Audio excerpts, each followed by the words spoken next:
In problem 1, we have the limit as x approaches 0 from the right from the square root of x and cosine pi over x. So group 1, room 1, what did you suggest? What did you say? What was the idea here?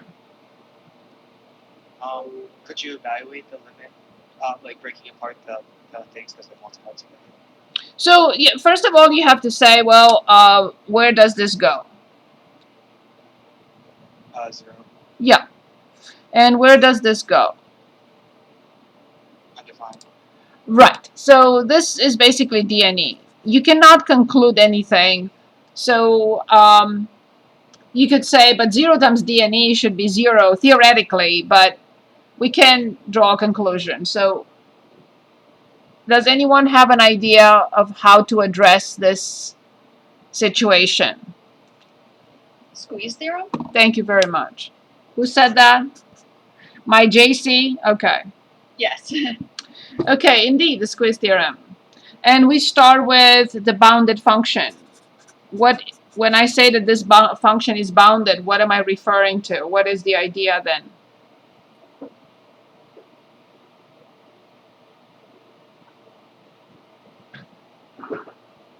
We shouldn't be thinking about the bounds. Right. Negative 1, 1, and 1. So I already have this piece, but I need to have this in the middle. So what should I do now? Multiply all 3 parts by square root x. Right. As long as it's not 0 and it's always positive, which is true. It's not 0 because x approaches 0. And it's always positive because it's the square root of x. Because if it's negative, then I have to switch the inequality symbols. So I will multiply all 3 parts by the square root of x, knowing that it's never 0 and always positive. So this condition is included here, but I just wanted to write them so you can see why. So then I have negative the square root of x less than or equal to the square root of x cosine pi over x and less than or equal to the square root of x. Perfect. Now, this is the first hypothesis, which means that we showed that the function is squeezed between a function and another function.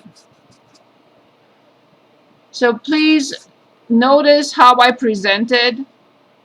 I don't apply the limit here, do not apply the limit here, and the limit here, and the limit here. I cannot give credit for that. As I said, it's too late for us to invent stuff in calculus. Okay, so then, next step, what do I need to show?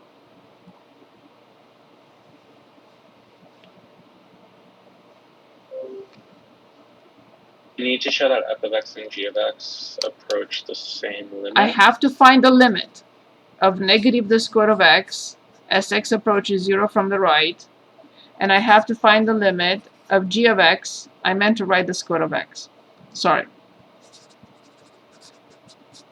As x approaches 0 from the right. So what do these equal to? They're both 0. Very good. They both exist and they are the same, and the limit is 0 in both cases. So then from 1 and 2, by the squeeze theorem, what do we conclude?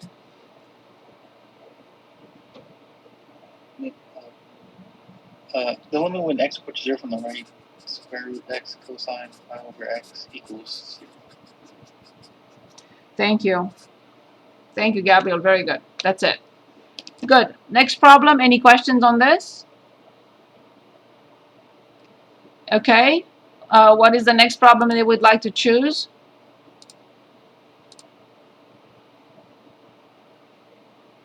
I think that number 2, you should not have any difficulties with it because we discussed the difference quotient and you can determine the derivative for this. I just would like to show everything that could create problems, and then if we have time we can come back to number 2 if that's okay. Otherwise, if you say no, we want to see number 2, I will continue with number 2.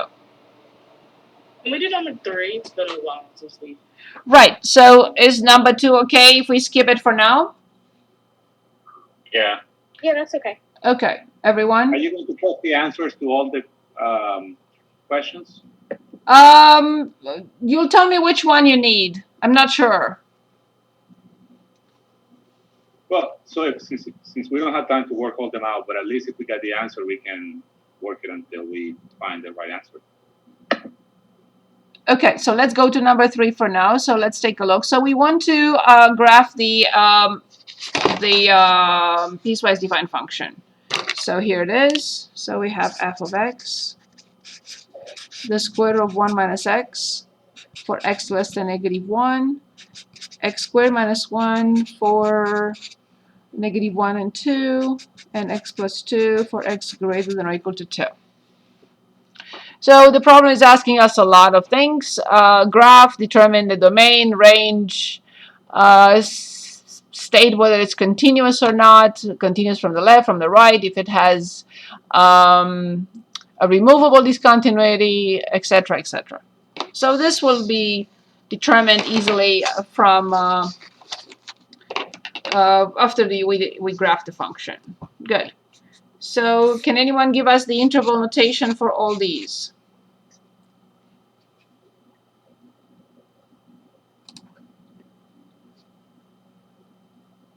First one would be infinity, negative infinity to -1.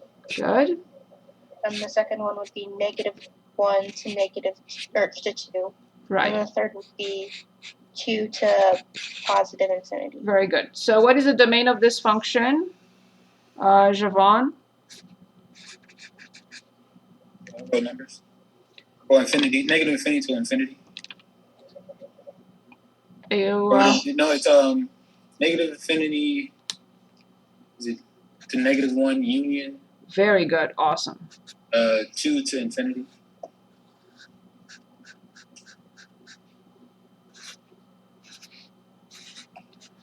Very good. The function is defined everywhere except at -1. There are 3 pieces here. So at 2 we have a parenthesis and a touching bracket. So can anyone give us those 3 functions? Each interval has a different function.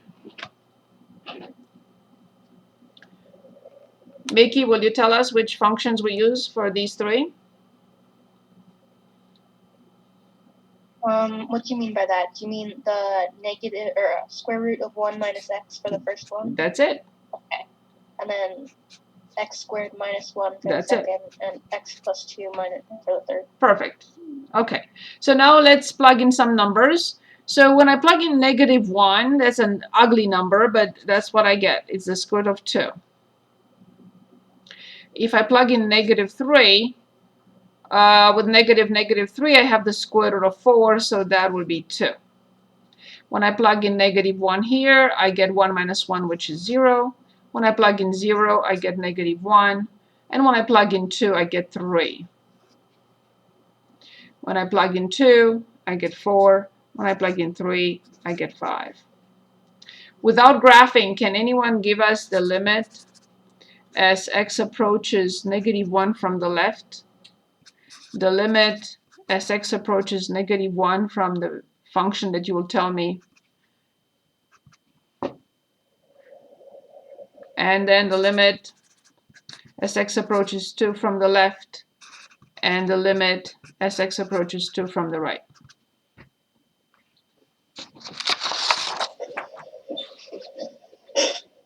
Anyone? The square root of 2 and 0. So which function do I apply here? Square root of 1 minus x. Very good. And indeed is the square root of 2. Great job. And which function I apply here? And yes, you already... Say it again. Square root of 1 minus x. Yes, x squared minus 1 you meant. Not the square root. We are on the right-hand side. If I'm on the right-hand side of -1, I have to use this. If I'm on the left-hand side of -1, I have to use this. Is that okay? Yeah. Okay, so for 2 from the left, It's x squared minus 1. very good. And the answer is? Yep, it's right here. And the other one, obviously, from x plus 2, and the answer is? That's 4. It must be 4. So the limit left and right are here. That's why this table is so valuable. And the limits left and right, they're here. On that second one right there, is it missing the plus sign from the right, or is it? Absolutely. Okay. Thank you. My apologies. Thank you. So now let's graph.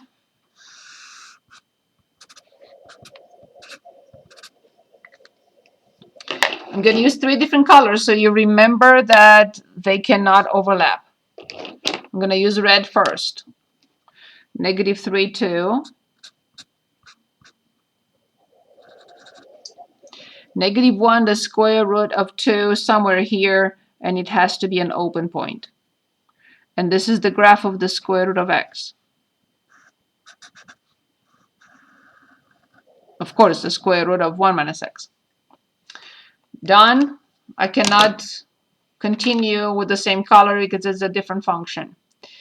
Then we have at -1 is 0, which is also an open point. At 0 is -1, which is a full point. Also at 1, I should have it there because it's the other x-intercept, so to speak. This one is not. And then at 2 is 3 with an open point. So this is the middle one. It cannot be extended to the left. It cannot be extended to the right. So now I have 2, 4, and that is a full point, and 3, 5.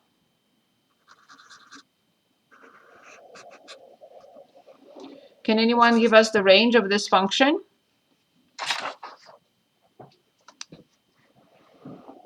Would it be It's from gonna be- -1? Go on. To infinity? Yes, because this continues forever, and it will cover this. And the function exists everywhere between -1, everywhere, to infinity. Good. So now this this problem is asking us also to determine where the function is not continuous. So what will you say? Not continuous where? -1 and 2. Very good. Is there a removable discontinuity? No, they're jump discontinuities. No removable discontinuity. Very good. And these are jump discontinuity. Continuous from the left or from the right anywhere?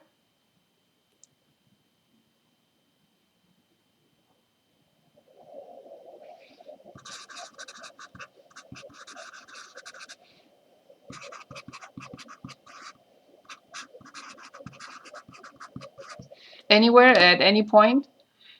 Is there a continuity from the left or from the right?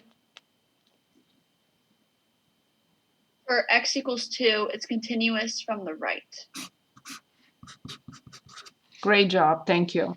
Because the limit as x approaches 2 from the right of x plus 2 equals f of 2. It's right here. That's the green one, right? The Yep. green one. Okay. Yep. Yep. Very good. Which problem we want to look at next? Any questions?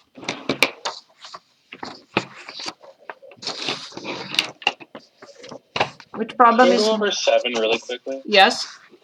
So let's look at 7. See how powerful you are? All you had to say 7 and I had to write 7. Okay, let's take a look. What was 7 all about? 7 is using a graph to determine whether or not it's derivative on an interval, or if it's differentiable on an interval. So 7, 6, 7.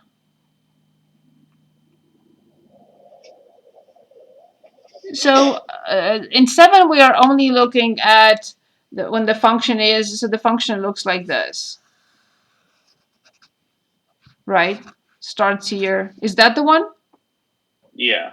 Okay, so it's increasing and it's decreasing and it's increasing. So when it's increasing, the derivative is positive. When it's decreasing, thought. I the just wanted to be derivative is sure. negative, and the derivative here is positive. So the derivative is positive between these two x values, as well as between these two x values. So I'm reading them. So between 0 and 5, union, 15 and 20, the first derivative is positive. And the first derivative, oops, never mind, is less than 0 between 5 and 15. But it's not here. Good? And then for the areas where the derivative is 0, is that just the peaks? Yes, because the derivative is the slope of the tangent line. So here the slope is 0. So every time the slope is 0, the function has a max or a min. If the derivative changes sign, we will discuss. That's not including the things like the corners and the cusps, though, right? So it's a very good point. Very good point. So so this is the absolute value. Very good question. So absolute value of x has a corner. Its derivative it does not exist.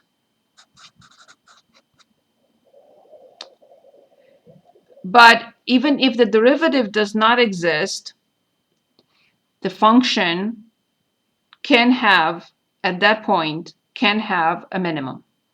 So the corner, this point, I'm going to call it a comma f of a, is a minimum. So this is something coming from critical numbers. This is not for this chapter. It's exactly what I was planning on doing next. Critical numbers come from two sources, from f prime of x being 0 or f prime of x being undefined, where f of x is defined. So if the derivative does not exist, but the function is defined at that point, that particular point, x comma f of x, can still be a max-min if the derivative changes sign. So if there is no critical number, there is no max-min. So if a function has a critical number, either or from both sources, either from f prime being 0 or f prime being undefined, so when I solve this equation, I get x equals 10. That is a critical number. If the derivative changes sign, so if this is x equals 10, and the derivative changes sign is positive and negative, then this becomes a point of extrema. The same thing here. The derivative at this point is undefined. The function doesn't have a derivative here, but this is a critical number. Because at this point, the function is undefined. Let's say x equals 3. So x equals 3, the derivative is undefined, but at that point, which becomes a critical number, and if the derivative changes sign, it will. It's negative here and it's positive here. So therefore, x equals 3 becomes a minimum in this case. Very good question. But this is it wouldn't have a derivative at a corner because the derivative equation is undefined. Because the derivative is a limit. The derivative is a limit as h approaches 0 from f of x plus h minus f of x divided by h. If the limit from the left of 0 does not equal the limit from the right of 0, so then this does not exist. And that's exactly what happens at this corner. The limit from the left of 0 does not equal the limit from the right of 0. The limit from the left of 0 is some negative number, and the limit from the right of 0 is some positive number. That's why this one does not exist at that point.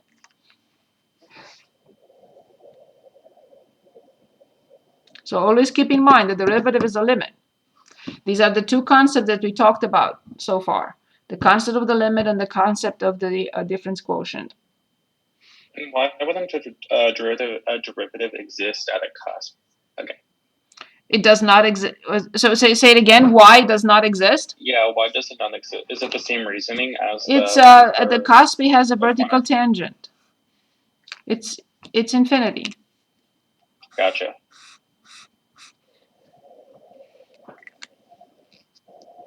And here it has a negative number on this side and a positive number on that side.